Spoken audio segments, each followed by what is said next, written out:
Okay, before we jump into this video, I'm going to pretend like this is still the first video because I owe you a clip from that video. I was going through editing and I forgot to put in the clip of Jen McCabe laughing at Karen Reed when she was at the height of her agony, when she had just found out that her boyfriend, John O'Keefe, had been killed and he was laying dead on the lawn. And Jen McCabe and Carrie Roberts were like mean girls laughing at her and telling her to shut the fuck up. That whole scene just blew my mind, and I don't know what I was thinking when I forgot to put that in there. I must have been dreaming about pizza that was cooking or something. So let's look at that right now. I'm going to play a little bit of my clip leading into that to refresh your memory, because that is so important. You've got to see that before we go into video 2 here. And then after you see that video, I'm just going to dive right into this second video. So my apologies. Here's the video. And then this is something we got to talk about here. So Attorney Jackson says, and Carrie Roberts screaming back at her. And she says, yes. And then shut up or shut the fuck up, right? And Jen McCabe says yes, but she bursts out laughing. First responders were responding, correct? Yes. And you said my client was screaming to the top of her lungs, is that right? Yes, she was. And Carrie Roberts was screaming back at her? Yes. Shut up or shut the fuck up, right? Yes. Yeah. Then 6:40 a.m. This is incredibly important here. This is emotional leakage that we have to understand. Let's think about this for a second. What do we know? At this point, Jen McCabe accidentally laughs out loud in court at the memory of John O'Keefe's death, Karen Reed screaming in anguish, and Carrie Roberts yelling at the woman who lost a loved one, Karen Reed, to shut the fuck up. Shut the fuck up, right? Yes. Yeah. There's nothing funny about any of that. This is vitally important that we understand what is going on here. You have to marry up the emotion. You can't simply dismiss it because it doesn't make sense in the moment. The fact that it doesn't make sense is the reason why you can't dismiss it. Let me tell you my analysis on this. This is a changing point in the storyline for me. It's important to understand the role that emotions play in this. Answers to questions can be rehearsed, sort of, but emotions come out raw and pure. This is the first time that Jen McCabe is revealing her own memory of the scene, the emotion that Jen McCabe displays at that exact moment. Yes. Yeah. When everything comes to a head. We're talking about death, anguish, pain. Karen Reed has lost control. And I understand that I'm a particularly empathetic person, but I refuse to believe that the average person can't feel empathy. Like, is someone going to tell me that every person, every neurotypical person walking around on the street is a psychopath? I just don't believe that. So when there's someone who you care about, which Jen McCabe says that she cared about John O'Keefe, and she has only known that he's dead, this is what she's saying, that she has only known of his death for approximately, at this point, 10 minutes. They just pulled up on the scene. So she just found out that he's dead. Yes. Yeah. She's with who she claims to be her friend, and her friend is in anguish, in pain, screaming. And her other friend, Carrie Roberts, screams at her friend to shut the fuck up, and then she laughs. Yes. Yeah. She bursts out laughing at that. That is exactly the reaction of a bully in high school who's torturing and tormenting somebody. That look on her face, it tells you everything. It tells you literally the whole story, all in one micro expression there.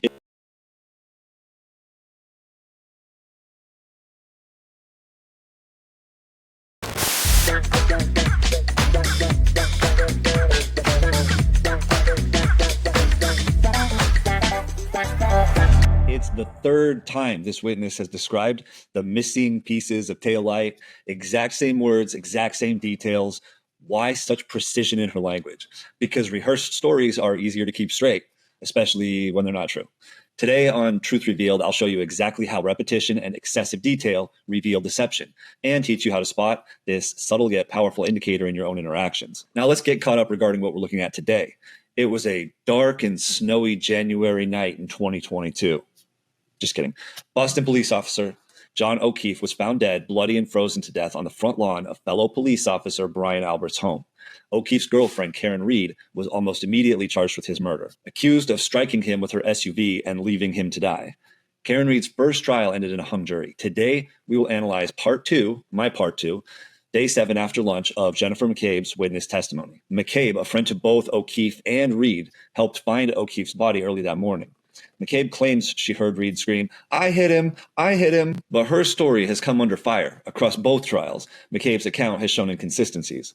A disputed Google search about Haas Long to die in the cold, possibly made hours before O'Keefe was found, and incriminating phone calls she initially omitted from her statements. Karen Reed's defense attorney insists McCabe lied or colluded to frame Karen Reed. Now her testimony is a focal point in the quest for the truth, whether it be exonerating Karen Reed or exposing a cover-up that hints at police corruption. Before we dive into analyzing Jen McCabe's testimony, let's familiarize ourselves quickly with two critical indicators of deception that repeatedly surfaced in her statements. Understanding these indicators can help you spot dishonesty in your own interactions as well. Indicator number 1, excessive detail and repetition.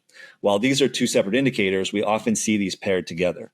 Liars like to rehearse their stories to keep them consistent. They will repeat exact phrases or over-describe minor details because these rehearsed elements feel safer than trying to improvise while you're on the stand. Let me give you an example. Imagine your coworker is late to an important meeting. When asked why, instead of simply explaining that they slept in, they repeatedly emphasize how terrible traffic was, using way too many words to repeat the same details again and again. There was an accident on Main Street that blocked both lanes of traffic. Cars were backed up for miles. I couldn't move at all. Blah, blah, blah. While a truthful person might mention traffic once briefly, sorry, I got stuck in that construction on 75. A common indicator of deception is to cling to rehearsed details. Ask yourself, why 3 full sentences for one incident? Embarrassed you're late? Do you enjoy dragging out your public shame? Yeah, me either. Then remember this verbiage, and I'll bet you dollars to donuts you'll hear the exact same verbiage the next time they're late. Is that a personal example? Yeah, let's move on. Indicator number 2, reduced commitment and vague language. The second indicator to watch for is reduced commitment. This shows up as vague language like probably, I think, maybe, I don't remember clearly. When someone avoids firm statements, they leave themselves room to backtrack if they're challenged.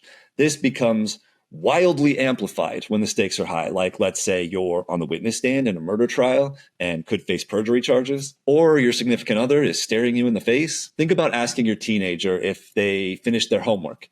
If they reply with something like, I think I finished it, or I probably did it, they're signaling uncertainty or concealment, hiding that they may have skipped a task or two. Now, this is painfully obvious to you in the context of parenthood. So why let someone get away with it on the witness stand? Yeah, we're not going to. Keep these indicators in mind: excessive repetition of one or many details and reduced commitment. Now let's put these insights to the test as we dive deeper into Jen McCabe's after lunch testimony.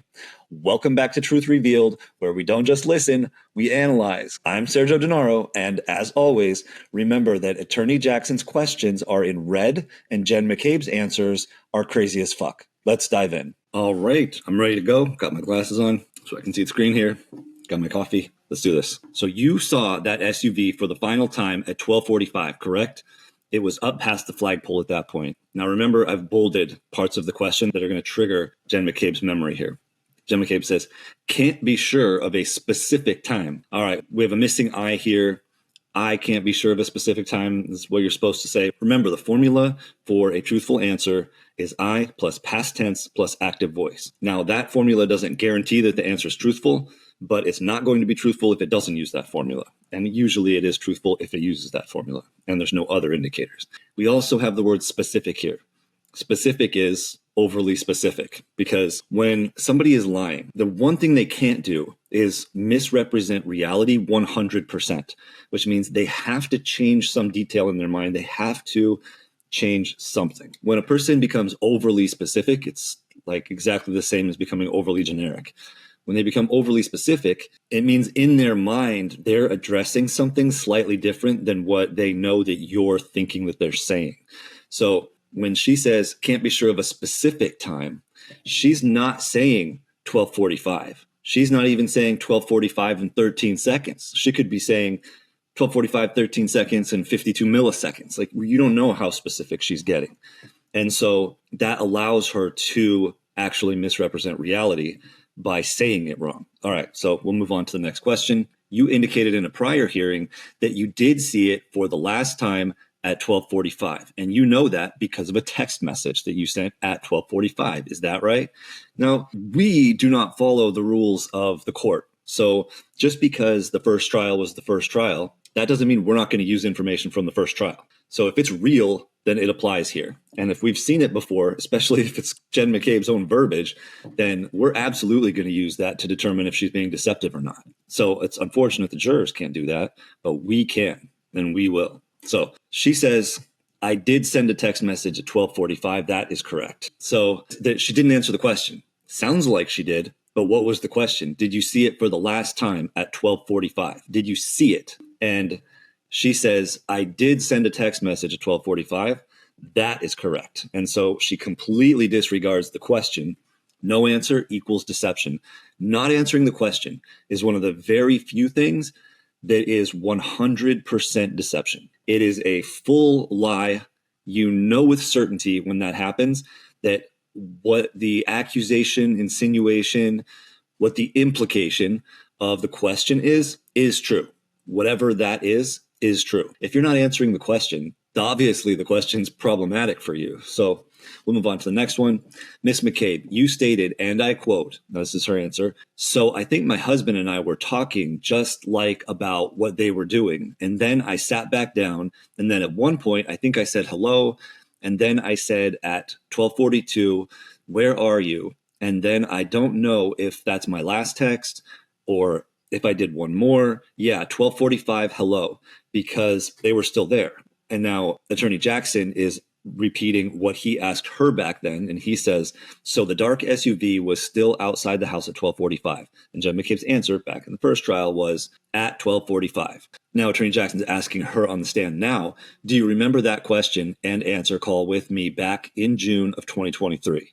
And Jen McCabe says, I've been asked a number of questions specifically that those words, no. I do remember testifying. I believe I said, I think in there, and I think that, and to be honest, I'm not sure of exactly the times. I didn't pay close attention to when I was texting and when I was sitting. I was going back and forth to the door. Now, this is a bunch of rambling. That's a whole bunch of words that means absolutely nothing. If you're not going to accept that answer from your 5-year-old, you're not going to accept it from a witness on the witness stand. So this is deception. This is what I was talking about in the beginning of the video. So we have a whole slew of reduction of commitment in here. First off, she didn't answer the question at the front. So that's deception. The implication of the question is correct. She says, I believe, and that is used deceptively here. That's interesting because when most people say I believe, they're using it honestly. I believe is technically a reduction of commitment, but it's usually used honestly. Now she says, I believe I said, I think in there. And if you go back and look at the question, she says, I think my husband and I were talking. And she says, I think I said hello. That is not in regards to, do you remember that question and answer call with me back in June of 2023? She didn't answer the question. And now she's using I believe very specifically to insert a term that she's telling you is deceptive. She just told you that when she says the words I think, that the information that follows will be unreliable and deceptive. So we are actually going to upgrade I think, which is usually a reduction of commitment, which is an indicator of sensitivity or an indicator of deception, depending on how it's used. We're just going to upgrade that all the way to a deception tag. She has told you that she uses that to lie now. Both I believe and I think. This is important. I'm spending a little more time on this question because you're going to see her say I believe and I think a lot in this statement. So I want you to be clear on why we know that when she says I believe or I think that it's deception. And it's because she tells you right here. She says, I believe I said, I think in there. I think that. And to be honest, I'm not sure of exactly the times. I didn't pay close attention. She's using that to set that up. And the one question that you might be having is, okay, well, just because she used that to lie this time doesn't mean that she's going to use that to lie every time. Yes, it does. That's pattern recognition. Your brain is going to use the same words to mean the same things every time. If it didn't, you would just speak in a jumble of random words. If you look at a football and it's a football this time, but next time you call it a golf ball, and the time after that you call it a salad, then you can't speak and communicate. So when you're using certain words in a certain way, especially when you're telling somebody, this is how I use this word, then it's important to pay attention to that. So we'll continue on here. Oh yeah, we also marked to be honest, and I'm not sure. Those are general sensitivity that have been upgraded now to a full-on indicator of deception.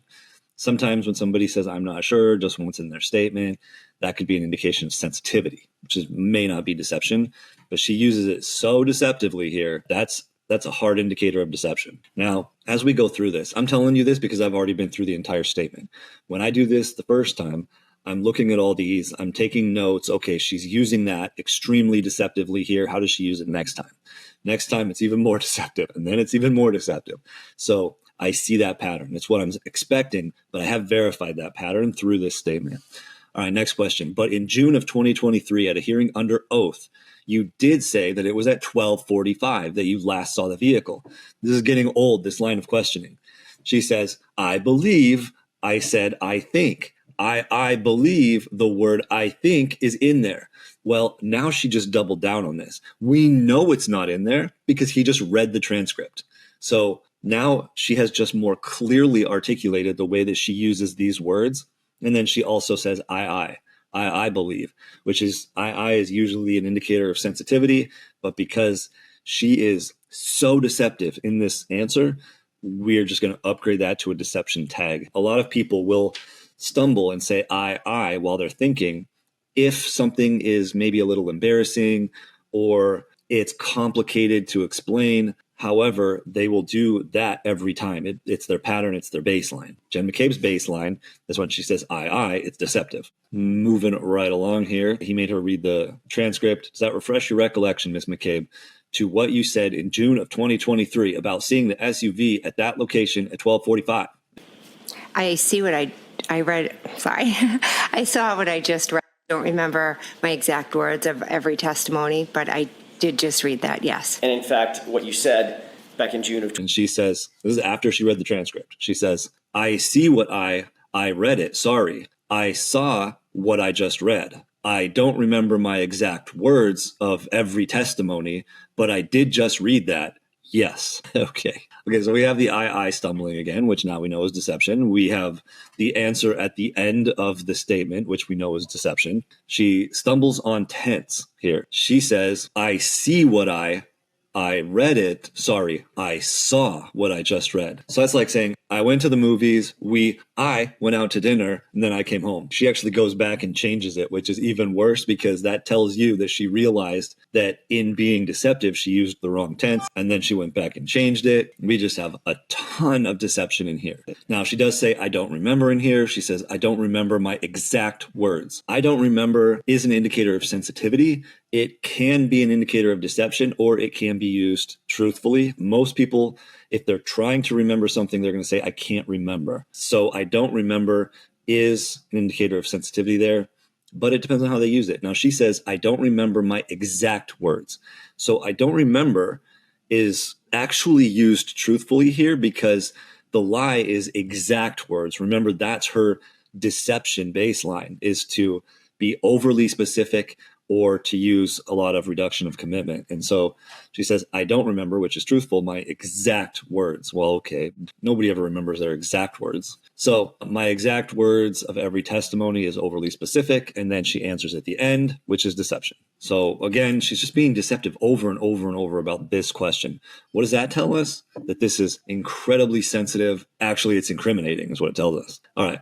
And in fact, what you said back in June of 2023, quote, I don't know if it's my last text or if I did one more. Yeah, 12:45, hello, because they were still there, correct? Again, he's just reading her testimony. And she says, that's a part of what I said. So she didn't answer the question. The question is a yes or no question, or you could even say correct or that it's not correct. But what you can't say is that's a part of what I said. That means the implication is correct. We already knew that. And calling it into question without explaining what else she said is deceptive. So let's cover that real quick. Is it okay to call out to tell someone that they're wrong? Yeah, absolutely. However, you have to fix the mistake. So if she says, that's part of what I said, go on. What's the rest of it? So when you say that's part of what I said, it means you're just saying that to imply that it's wrong. but you don't actually have memory of anything else that you said. And that's obvious because he's reading her testimony. So all of these things here are what we now call known lies. So every indicator that we have here is structured around a known lie, which makes it 100% solid. That is an absolute indicator of deception. Okay, Miss McCabe, what I read you is what transcripts indicate you said on June 8th, 2023. Is that correct? Now, there's an objection. The judge says, so can you answer that? Is that correct? And Jen McCabe says that I saw it at that time. Okay, she can hear everything perfectly. So if for any reason she doesn't answer that question, it's deception. And the judge says, ask the question again, that what you testified to in June 2023 was you saw the SUV for the last time at 12:45. That's what we said, at least back then. And Jen McCabe says, that's part of what I said. All right, cuts herself off. She says that's part of what I said without explaining. This is hugely problematic. The fact that she keeps lying over and over and over again, we have to ask, why is this so problematic? I mean, if you don't know, then you'll be nice and surprised when you find out. But 12:45 is around the time of the murder. So the reason why these questions are being asked is to create a hard timeline, which is something that someone who is guilty of a murder is going to go to their grave trying to prevent you from getting a solid timeline. Because as soon as they have a timeline, that's it. Now you can pinpoint the exact location of every person at every moment while the victim was alive, while they were dead, and everything unravels. So that's why she's sticking to her guns here, and she's going to keep lying no matter what. All right, next question. As a matter of fact, you were asked by Trooper Prince in a formal interview on February 1st, 2022, asked you who you called or who you communicated with during that important few minutes after you received the first phone call from Kaylee's phone, correct? So we've moved on from the previous line of questioning. And she says, I'm not sure of our exact conversation, but she did ask me a number of questions. What was the question again? Who you called or who you communicated with? And she says, I'm not sure of our exact conversation. So she doesn't answer the question. That's absolute deception. And it means that whatever Attorney Jackson is insinuating here, implying, is correct. We'll go on to the next question. Do you remember telling her, I spoke with Karen Reed? Well, that was what it was about, speaking with Karen Reed. And Jen McCabe says, again.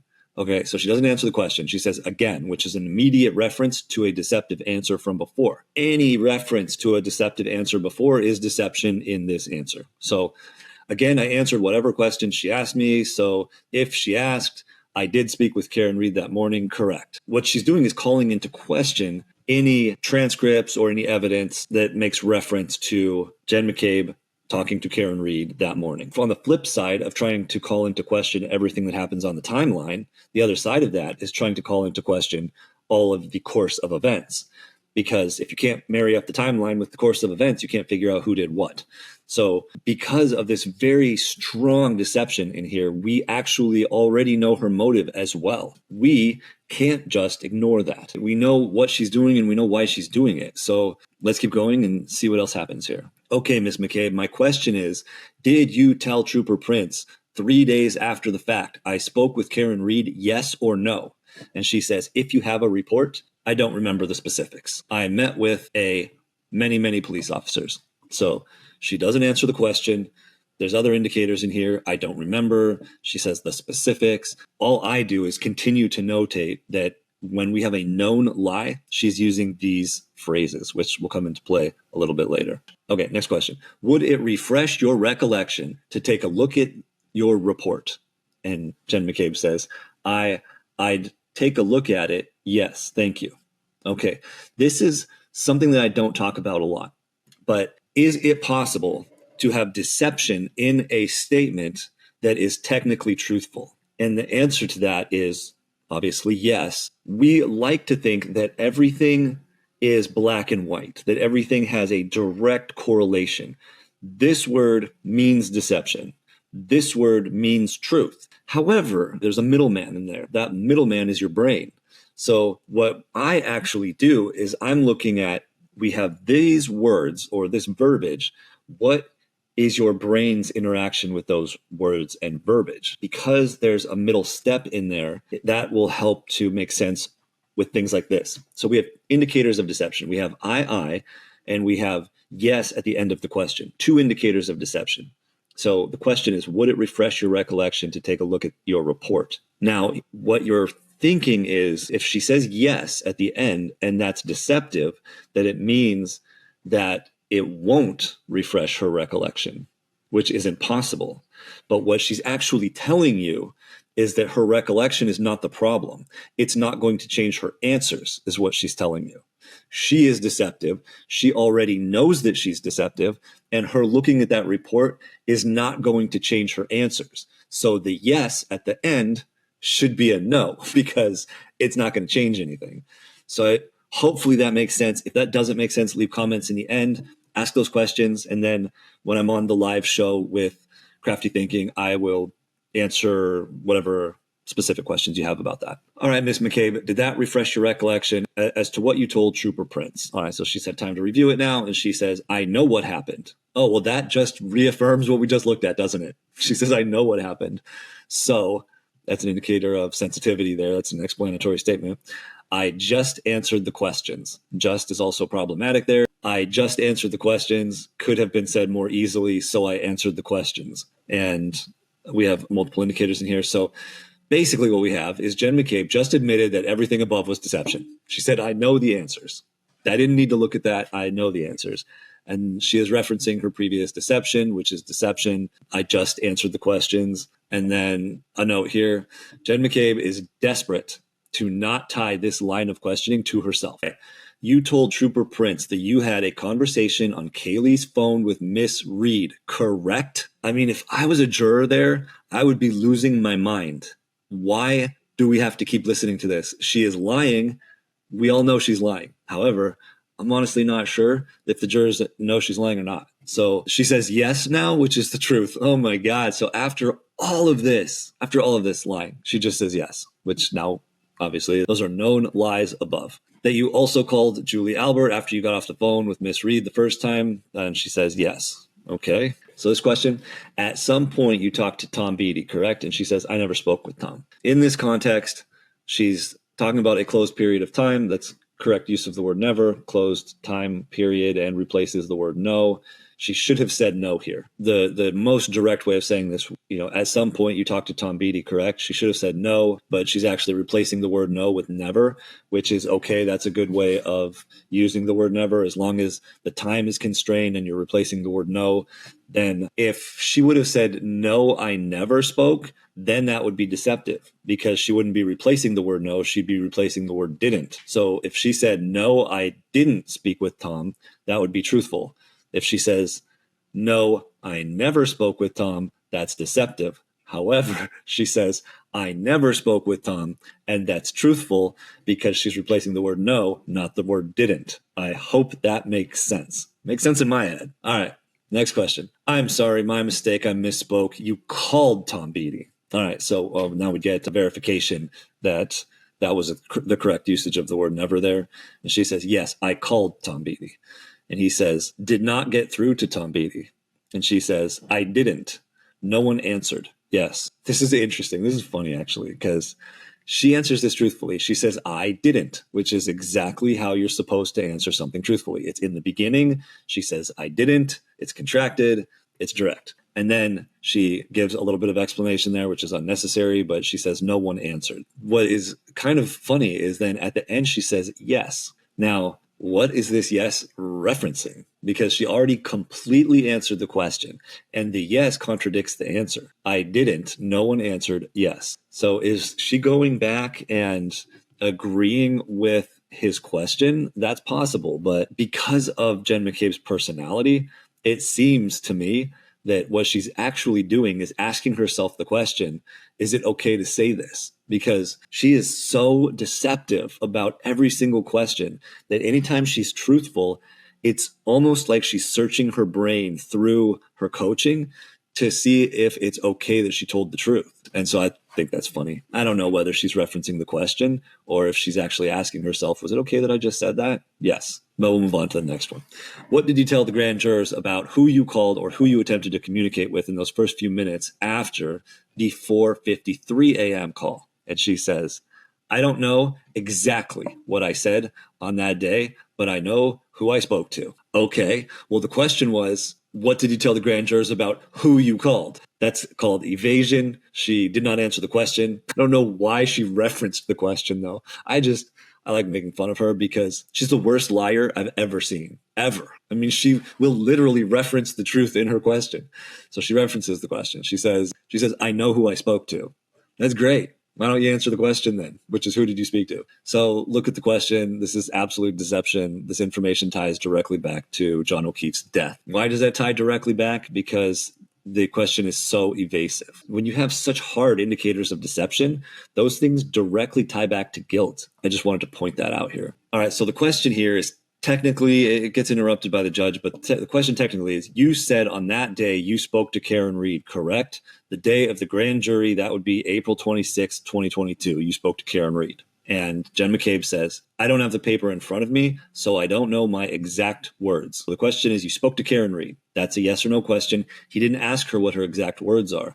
And so when she says, I don't have the paper in front of me, so I don't know my exact words, that is evasion. That is 100% deception. But she also throws in an explanatory plus a negative. The so, I don't, that's deception. And then she says my exact words, that's a deception tag for her. She loves to say my exact words when she's being overly specific, and that is another sign of deception. Hugely sensitive statement for her here. All right, now, rightfully so, Attorney Jackson is getting a little miffed. And he says, I'm not asking you for your exact words. Do you remember telling the grand jurors under questioning by the Commonwealth that you spoke with Karen Reed? And she says, I spoke with Karen Reed that morning. Again, I don't. I've been at many grand juries and different things. So to remember specifically, I don't remember specific questions and specific answers. But yes, Karen Reed did call me that morning on Kaylee's phone. Okay, what do we have in here? We have, I spoke with Karen Reed that morning. And then we have a bunch of deception in the middle. Again, I don't. So again, she's referencing a deception. I don't. She's cutting herself off. I've been at many grand juries. She's overgeneralizing and different things. That's called diluting. I've been to so many things. There's no way I could remember every single word, every single letter that I said in every single one of those situations. That's not what she's being asked. So now she's over-explaining. To remember specifically, that's a deception tag. I don't remember specific. That's another deception tag. Questions and specific answers, deception tag. But yes, Karen Reed did call me that morning on Kaylee's phone. All right. So technically the answer is at the end with a whole slew of indicators in the middle. Now, this goes back to what I was saying before. She technically answers the question truthfully, but it's loaded with deception. Why? Because of what's coming. She is already in that mindset of thinking about what's coming from that conversation. And she already knows that she's going to be deceptive about it, which tells me at this point that she most likely has a rehearsed answer, because the rehearsed answer is in her mind and she knows that she has to lie about it. So when you see a whole slew of indicators leading up to something, this is leading up to something, right?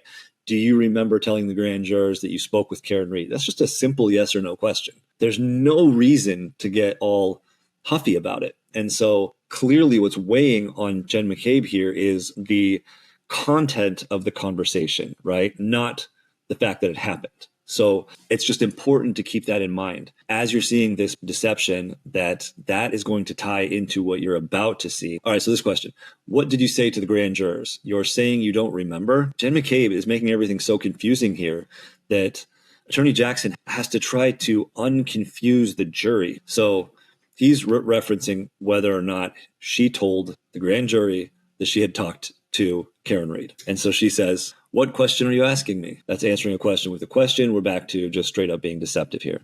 Whom did you attempt to communicate with in those first few minutes after you first received the phone call on Kaylee's phone? If you're asking me now, I can answer you. I'm asking I don't remember this. I'm sorry, I don't remember the specifics. If you want to show me and then I can review it. I know the answer to the question. I'm just not sure of my exact words on that day. Whom did you attempt to communicate with in those first few minutes after you first received the phone call on Kaylee's phone? And she says, if you're asking me now, I can answer you. I don't remember this, but I'm sorry. I don't remember the specifics. If you want to show me and then I can review it, I know the answer to the question. I'm just not sure of my exact words on that day. Wow, I wasn't kidding when I said she likes to be overly specific. So we have a couple, I don't remember the specifics. That is a deception tag for her. She loves to say, I don't remember the specifics. Remember, she said that before already. Technically, the I don't remember is not the lie there. It's the use of the word specifics. What are you referencing when you say the specifics? Like, I don't remember what everybody was wearing. I don't remember what I ate for lunch. I don't remember the specifics of that. So that's the deception there. But then there's something else that's interesting about this. She says, I know the answer to the question. Why won't you say it then? So, and then of course, the beginning, the intro into this is, if you're asking me now, I can answer you. And I think that's the purpose of a question. I could be wrong. So because she doesn't answer the question, you have direct deception, exactly what Attorney Jackson is insinuating that is going to be the case here. However, I do want to just note that this has to be the dumbest way of answering a question I have ever seen in my life. Whom did you attempt to communicate with? That's the question. And she says, if you're asking me now, I can answer you. She just won't answer the question. She doesn't even know what to say. She just pulls random words. She just won't answer the question. I didn't ask you what your exact words were. You're testifying based on your memory, Miss McCabe, are you not? Which is a yes or no question. And she says, so. It's an explanatory statement. I'm answering questions based on my memory of what happened on the 28th and 29th. She's trying to be overly specific, but she just told you exactly the times that he's asking for. And then she says, I've testified multiple times. I've been interviewed by multiple police officers. So to pinpoint one conversation is a bit of a challenge for me. But what I can tell you is what I remember of that day, which was, I'm sure, very similar to however I answered, because it's the same. Okay, all of this is just a whole bunch of words that says absolutely nothing. I didn't ask you what your words were. Are you testifying on your memory? And she is very deceptive in here. We got evasion. What does that tell us? It tells us that she is not testifying based on her memory. That is what she just told you here. So what did you tell the grand jurors? She says, I told them that I communicated with Miss Reed and that I called Julie Albert. For God's sake, why lie for 10 minutes and then just come out and say everything straightforward? At this point, I'm pretty sure that all the deception that we've covered so far, she has eventually admitted to. And Tom Beatty. Oh, and Tom Beatty. I'm sorry. So yeah, she's still leaving out information. But when you were asked who you communicated with that morning, you didn't need to see a report, did you? And she says, well, that's it. When somebody starts the response with well, instead of yes or no, it's deception. So this answer is going to be deceptive. I'm asking because you're asking specific questions about what I said on a specific day. And depending on who's asking the question, they ask questions in a different manner. So the answer is always going to be the same. If you ask me who I spoke to, I'm always going to tell you I spoke to Miss Reed and Julie. I called Julie Albert. I called Tom Beatty. The answer is always going to be the same. But the way the question asked and maybe some of the words that I used may be different, and I don't remember on specific days. Iowa been questioned many times, but the answers are always going to be the same. The wording may be different. Dang. Okay. So we have a total of 116 total words in here. The only reason I put this in here is just to teach you a little bit more about people's answers. More than 30 words is sensitive, and more than 90 words is absolute deception. Now that should make sense here, because you've heard that when people talk too much, it's because they're adding in extra details. That's deception. Well, I'm just telling you exactly how many words it is. Most people usually use about 10 words per line. And so about 3 lines worth of text is where you can fit the answer to almost any question in there. Unless the question is, describe a landscape on a rainy day. If you're not writing a novel, then any answer in court is going to be 3 lines or less. Once it gets longer than that, it's sensitive. It means there's information in there that is bordering on deception. If it's more than 90 words, it's absolute deception. There's nothing in here that's going to take more than 90 words to explain. References to being overly specific, we got 100 of those. The phrase, the answer is always going to be the same, is repeated 3 times. That's deception. Why? It's a version of a rehearsed statement. Sometimes a rehearsed statement is something that you've been rehearsing for a long, long time, which I think is how most people think of it. But sometimes you say something kind of on the fly. You hear the question, you say it in your head before you say it out loud, and you're like, oh, that sounds good. And then you say it over and over again. Anytime that you're saying the same phrase over and over again, it's a rehearsed statement, which is an indicator of deception. Now, if you're thinking, I'm just trying to anticipate your questions here. If you're thinking, if I'm giving a speech, that's a very rehearsed statement, and that's not deceptive. Well, yeah, because you're not being asked accusatory questions in a stressful environment. What I'm talking about exclusively is when you're answering accusatory questions under stress. So keep that in mind. But you did make another phone call that morning that you left out of both of those statements, didn't you? And she says, I'm not sure. That's a deception tag for her because she uses it in a lot of known lying situations. So we know, I wrote in here, it's an indicator of deception. It's actually a deception tag for her.